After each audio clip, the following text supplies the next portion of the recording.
باسم الآب والابن والروح القدس الإله الواحد آمين. تحل علينا نعمته وبركاته الآن وكل أوان وإلى دهر الدهور كلها آمين.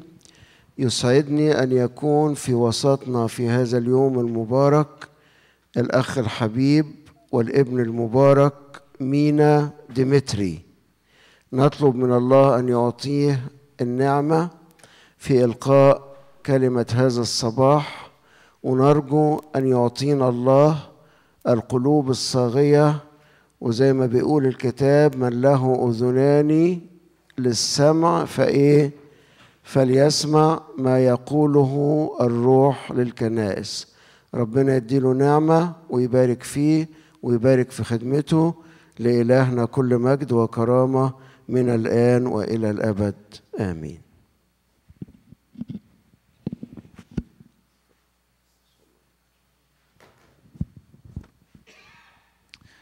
The gospel today talks about a very famous miracle, the feeding of the multitude.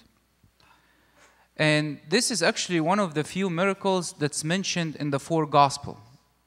And whenever, especially St. John mentions a miracle, it's usually a significant miracle because he wrote his gospel later on. So all the three disciples wrote their disciples earlier. So whenever he repeats a miracle, this must be a very significant miracle. Every time our Lord Jesus Christ meets with people or performs a miracle, we get to learn something about God and something about us humans.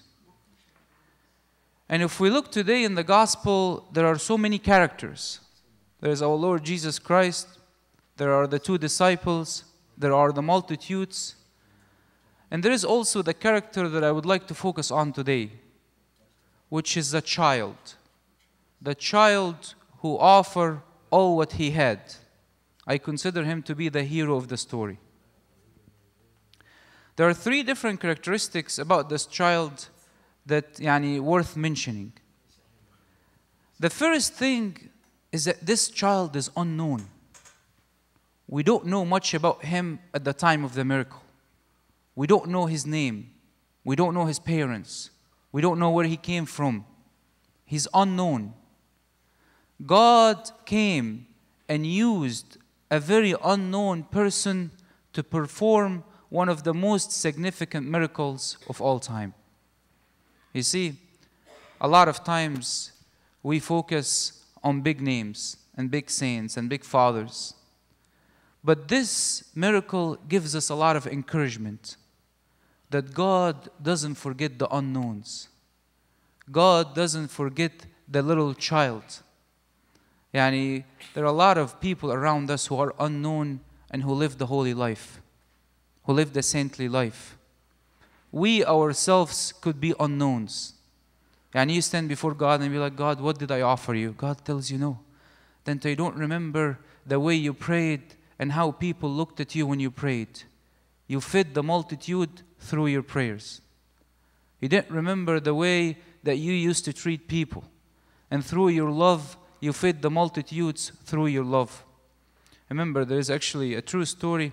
There is a book, a very nice book. It's called Recent Saints by St. George Sporting Church. And Abuna Lu'a talked about people that lived in our time, recent saints, who are not very well known. But one of the stories that touched my heart, there is an older guy, his name is Uncle Sadiq. And Uncle Sadiq was a good holy man who lived in the church and he used to serve. And what's fascinating about this man is that whenever he attends the liturgy and he sits down during the sermon, and he hears a priest or someone gives the sermon, and while the priest is giving the sermon, he's praying for the priest. And if God gives him a meditation or a beautiful thought, he would lift up his heart in praise and ask God to give the same thought and the same meditation to the priest so the priest can share it with the people. People are sitting and everyone is listening to the priest and everyone thinks the priest gave a great sermon, but the true hero of the story is an uncle who's sitting with the people, the congregation, and lifting up his hearts and praying. The unknowns. the unknowns. It's a very encouraging story. It encourages us in the way that we look at people. There's a lot of people around us, and when we look at them, you don't know. Maybe this is the next person who's going to feed the 5,000. One of the most beautiful stories in the Bible is the story of St. Barnabas. You guys know the original church was in Jerusalem. The second biggest center was the church of Antioch. And one of the founders of the church of Antioch is St. Barnabas. So St. Barnabas comes in and he invites St. Paul to serve with him. And he invites St. Paul and he introduces him to the disciples. And then afterwards, St. Paul becomes the hero of the New Testament. He wrote almost half of the books of the New Testament. A lot of us might not remember St. Barnabas. By the way, his name is the son of encouragement. But he introduced to our human race one of the greatest saints of all time. Unknowns. A lot of unknowns. The child is unknown. That's the first thing that you really like about this child. The second thing is the child offered all what he had. And imagine كده if the child said to himself, let me just offer bread and I'll keep the fish to myself. Then the people would have incomplete meal. If he would have offered vice versa, if he would have offered the fish and left the bread, people would have an incomplete meal. He gave all what he had. And because he gave all what he had, he became a blessing. And that's why we call this gospel, by the way, the gospel of blessing. And we usually read it on the 5th Sunday. Whenever 5 Sundays come in the Coptic year, the 5th Sunday we read this gospel, a gospel of blessing. Because this child was a blessing to many. One of the most beautiful things in the Old Testament, when you see God talking to Abraham, God tells Abraham, I will bless you. But not only I will bless you, I will make you a blessing. Yani the whole earth is blessed because of Abraham. Imagine كده if our work is blessed because of us. Our homes is blessed because of us. Our kids are blessed because of us. Life will be different. So the first point about this child is that he's unknown. The second thing is that he offered all what he had. The last point is that this child was hungry for God. Yani sometimes I wonder, what is he thinking?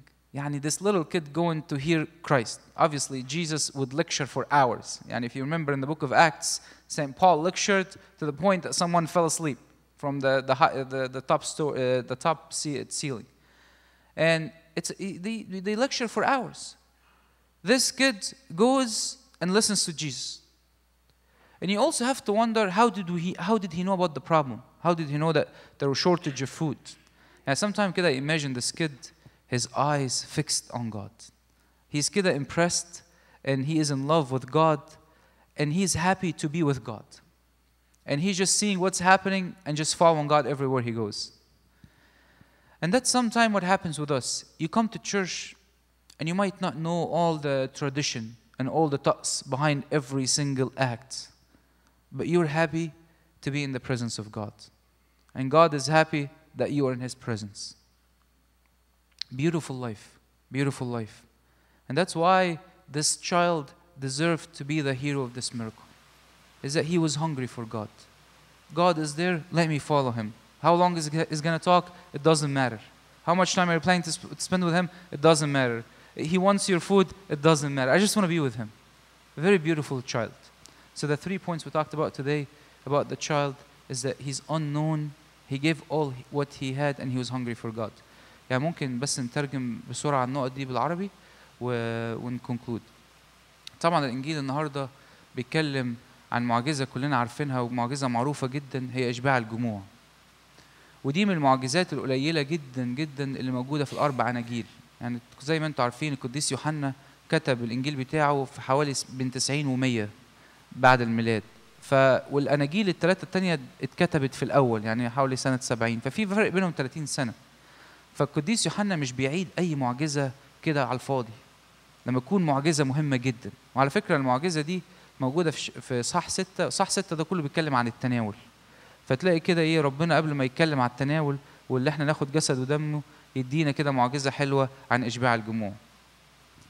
دايما كده لما يحصل التقاء بين ربنا يسوع المسيح وبين الناس، أو بيحصل التقاء ويحكم فيه معجزة، دايما كده احنا نقدر نفصص كده كل شخصية موجودة في رب المجد الإله الحلو بتاعنا، وفي احنا كبشر أنواع مختلفة. في أنواع زي التلاميذ اللي لسه ما نضجوش في إيمانهم في الفترة دي، وفي أنواع زي الشعب اللي هو لسه كده زي الغنم لسه محتاج راعي، وفي أنواع زي الطفل الصغير اللي جه وقدم كل حاجة كانت معاه لربنا يسوع.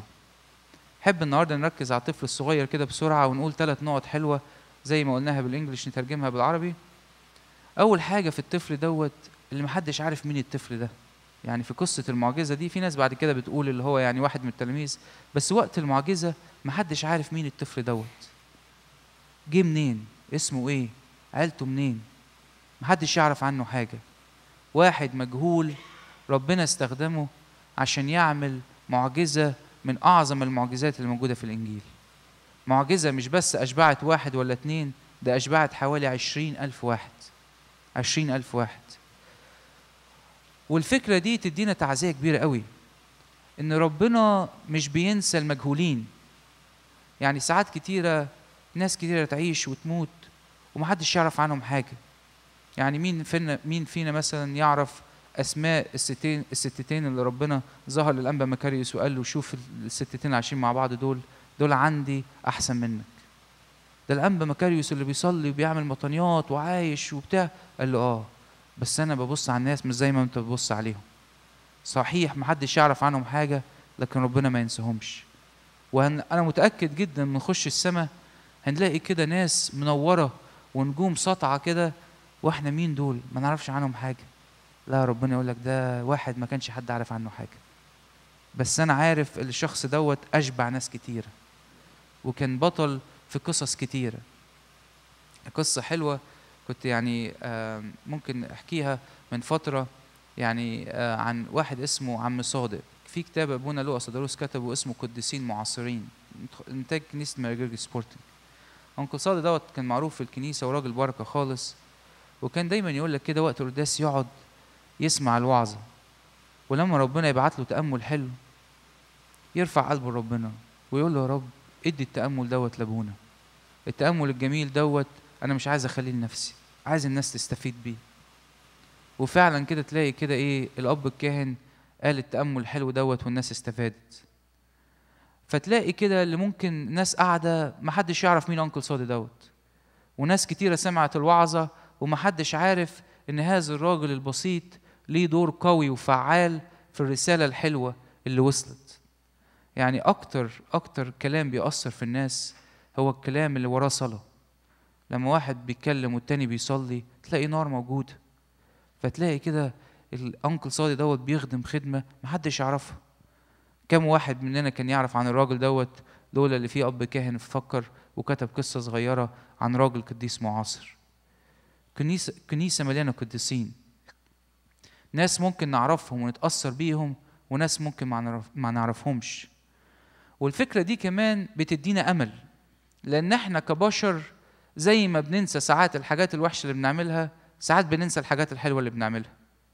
فتلاقي كده ربنا يقولك لا أنا مش ناسي شغلك، مش ناسي صلاتك، مش ناسي خدمتك، مش ناسي الوقت اللي انت قعدت توصل الناس الكنيسة وتعبت معاهم وقعدت تأدت ريزوميز وتساعد الناس وتصلي لهم وتسجد وتبكي وتدي. مش ناسي كل الوقت ده كله، ربنا ما ينساهوش. حتى لو احنا نسينا ربنا ما ينساش. فحاجة حلوة كده، رسالة مشجعة لينا وبتشجعنا كمان ازاي احنا نبص الناس اللي حوالينا. تبص على الطفل الصغير ده تقول ده ممكن يشبع الجموع، تبص على الراجل الكبير تقول كم واحد استفاد من حياة الراجل دوت.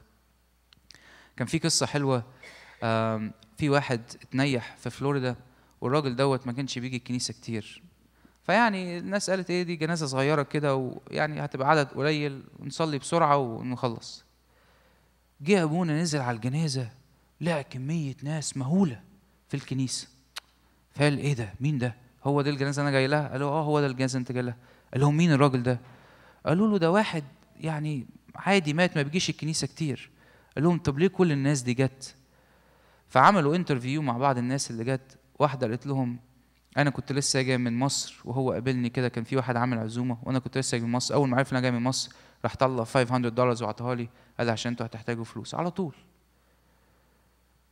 هذا الشخص اللي ما بيجيش الكنيسة بيعمل خدمات مهولة، يعني بيجي الكنيسة ليه علاقة حلوة بربنا بس ممكن علاقته مش باينة قدام ربنا. ففي أنونز كتير موجودين حوالينا فربنا ما ينساهمش.